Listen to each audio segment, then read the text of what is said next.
What's up, everybody? It's Kelpsy, and today I have a variation of the Magicka Sorcerer, and this is the 1-bar Sorcerer build that I've been running.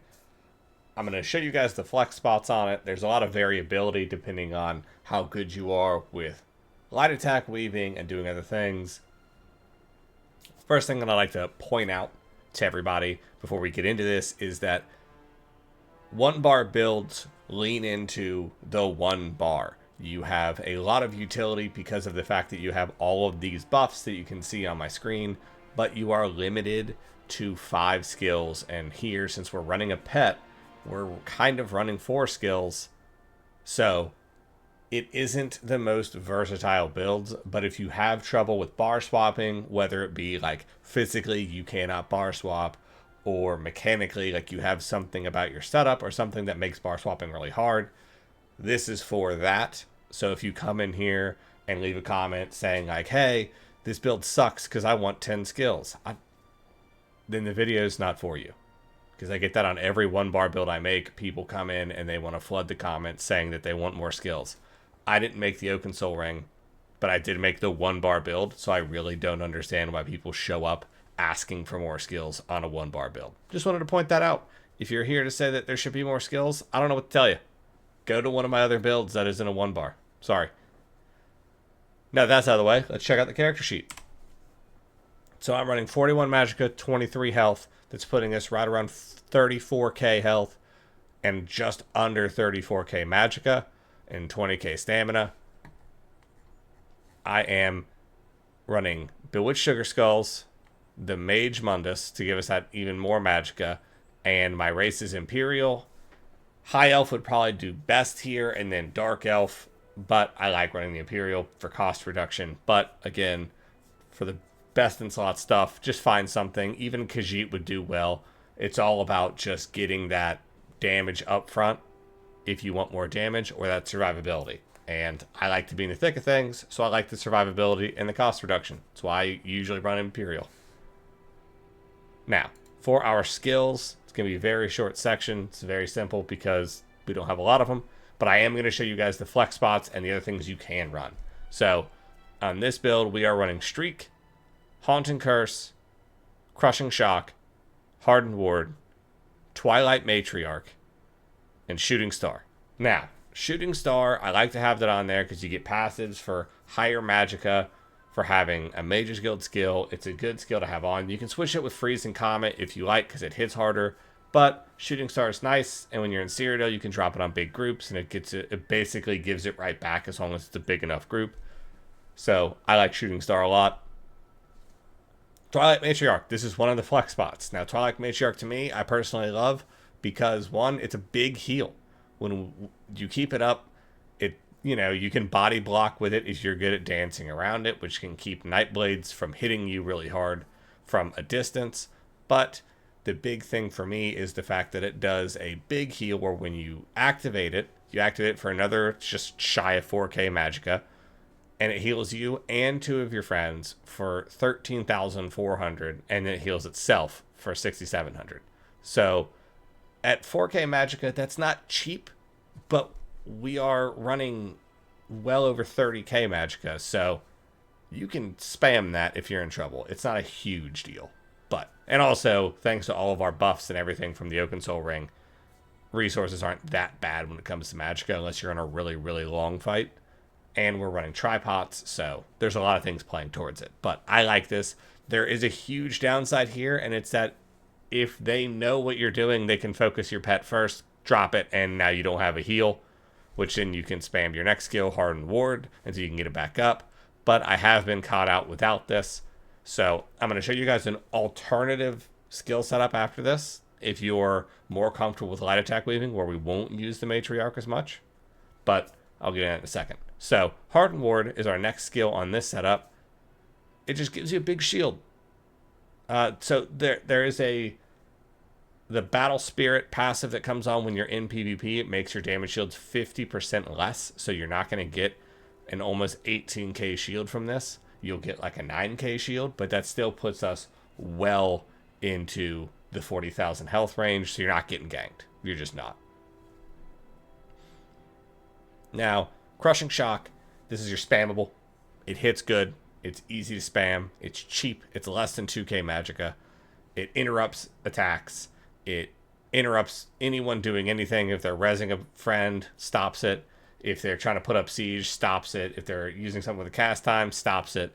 So, Crushing Shock, great move. You can swap it out where it does damage to surrounding enemies as well, but I like Crushing Shock on this one just because I like to interrupt. Like jumping around like an asshole. Haunting Curse. Set it, let it blow up twice, recast it. So you can only have this active at one person at a time. So if you're just like trying to set it on everybody, it doesn't work. Set it on one guy, the timer will pop, and you want to make sure the timer stops so it blows up twice. Because the first explosion's for 12,700 magic damage to the target and all enemies near them. And the second time does another 12,700 magic damage to the target and all enemies near them. So you don't have to keep casting it. It goes cast, 3.5 seconds, boom, 8.5 seconds, boom, cast again. And a staple of all sorcerer builds, regardless of magic or stamina, Streak.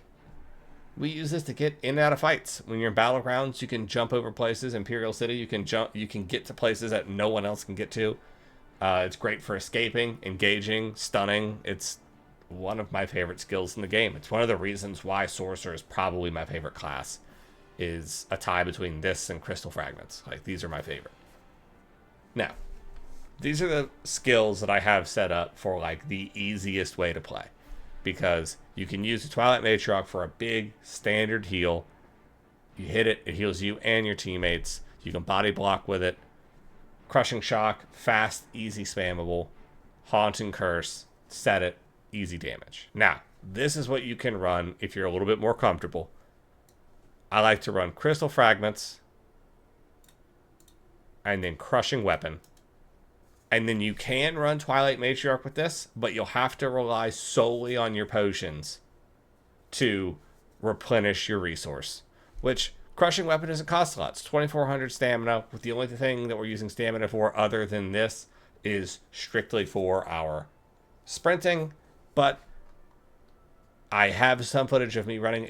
This setup works great. This hits like a truck. This hits hard as shit as usual once you wait for it to proc.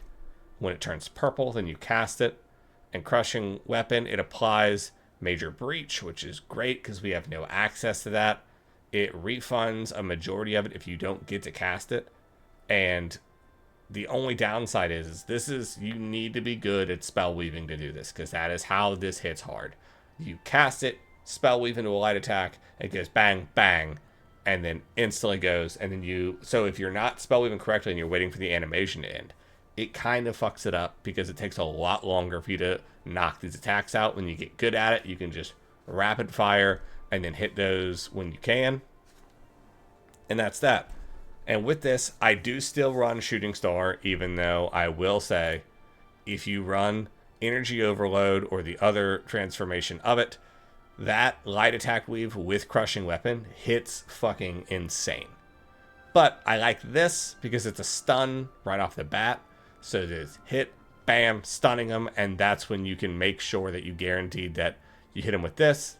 So they're stunned with the Shooting Star, then you hit with Crushing Weapon, and then this, while it's already procced, you hit them with it. So you wait for this to proc, Shooting Star for the stun, or Streak for the stun if you don't have your ult. But if they're tanky, bang, bang, bang, and it fucking deletes them. So it's a great little rundown. But with this, of course,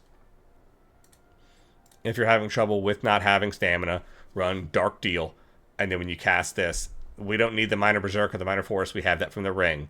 But this gives you stamina. But since I don't need the other two bits, I try to run it with this and just rely on my potions for my resource sustain, which isn't the best case scenario. It's not, but it worked for me really well in Battlegrounds. In Cyrodiil, it does not work for me very well. I swap it out for this because Cyrodiil has much longer drawn out fights, especially in Greyhost. So I'll run Dark Deal instead of Twilight Matriarch.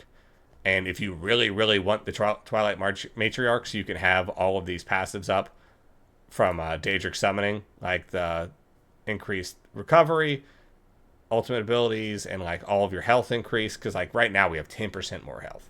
So that will drop us down substantially, like a good bit when we take out the Matriarch. So you can swap out Dark Deal with Crystal Fragments. You're going to lose that heavy hit, but you're going to have sustain, and you're going to have 2 heals and a shield. But you will be literally running basically a build where you're running 1 damage and kind of 4 support skills if you swap out Crystal Fragments with Dark Deal. But that is an option. I just wanted to lay that out for you guys so you can see other builds, because right here, this is the way I like to play it. And I'll just supplement with potions. But the first setup is the easiest setup, and that's why I wanted to start with that, because I'm literally doing this build for a friend of mine, and we've been working on it for like the easiest way to cast the skills and the spells to be able to still get in there and do good damage and be able to jump around and not just be a squish target while in Cyrodiil, but also not have to worry about bar swapping. Now, let's get on to our champion points. Champion points, straightforward setup. We're running Ironclad, Deadly Aim, Master at Arms, Duelist rebuff. Just Ironclad, Duelist rebuff.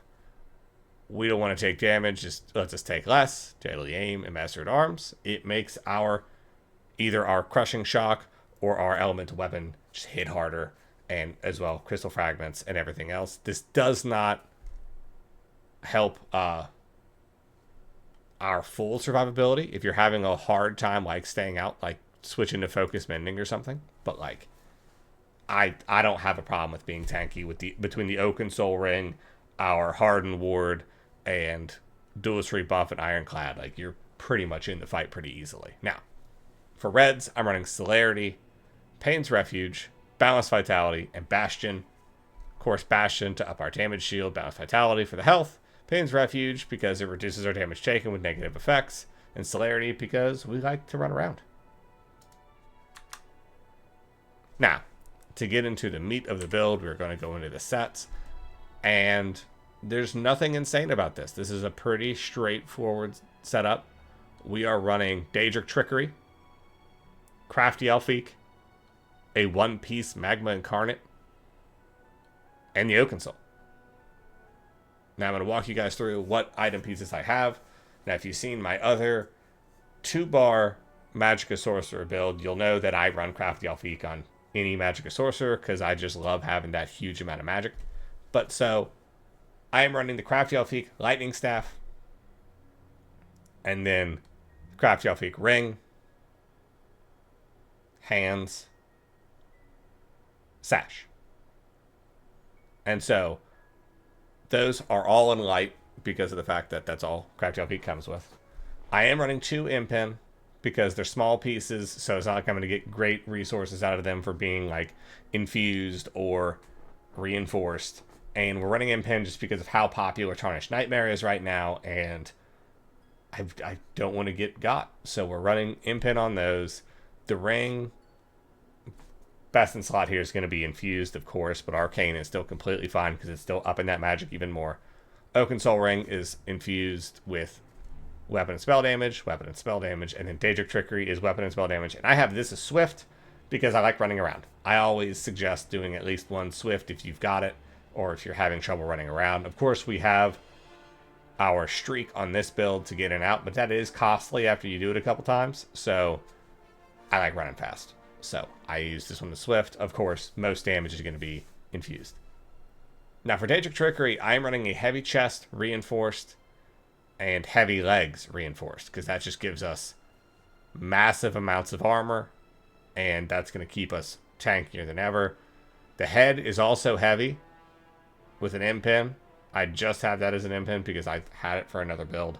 This would be good as well fitted.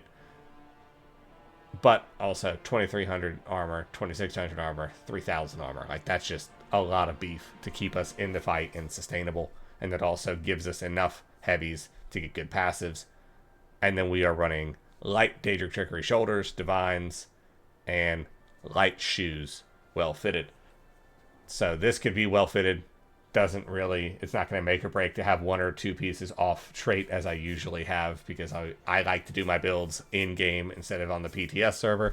But anything that isn't Impin, make it well fitted. I would prioritize well-fitted over Impen unless you're in an area. Like, I don't know how bad EU is, but NA right now is literally just Dragon Knights and Nightblades out in the fields. So if you don't want to get got, Impen helps a lot. And damn. And that's really all you need to focus on. All of my enchants are whatever they're just fully tweaked. I'm running stamina on the chest and then magicka on everything else. Health on the head. That doesn't need to be health. That can very well just be magicka. You just tweak it to your own likings. If anything, worst comes to worst, if you're completely lost right now, just go all magicka. And then, of course, spell damage. And then this, I have sharpened with shock damage.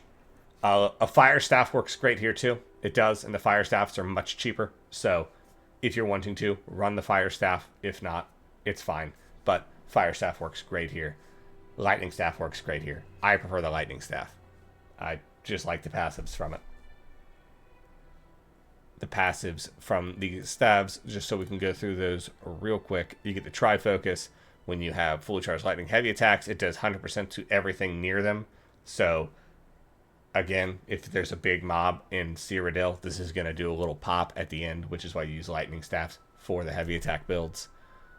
And then also lightning staffs increase your damage done with direct damage and channeled effects, whereas Inferno does damage over time. We're not doing damage over time here. We're doing quick slaps and pokes. So lightning staff is much easier for that. So that's why we're doing it. And also, if you're going to run our crushing weapon setup on this, the heavy attack for the Inferno staff doesn't work because this has to be light attacks. So it doesn't really lend you any benefit from that. Heavy attacks from the Inferno staff do an additional like 19,000, as you can see there, flame damage over 20 seconds, which is nice, but we're not going to be doing it that much. And lightning staff, I don't know, I just like it more. And I have it. So it's dealer's choice here, but I prefer the lightning staff because I like the buff to our damage done. And that's direct damage. That's what we're doing. Direct damage. All right, so this is the build. It's a 1-bar build. It is a limited setup because of the fact that we only have 1 bar to work with. I hope that my alt and original skill setups are beneficial. I hope that anyone that's looking for a 1-bar build to get into PvP can get into this and enjoy it.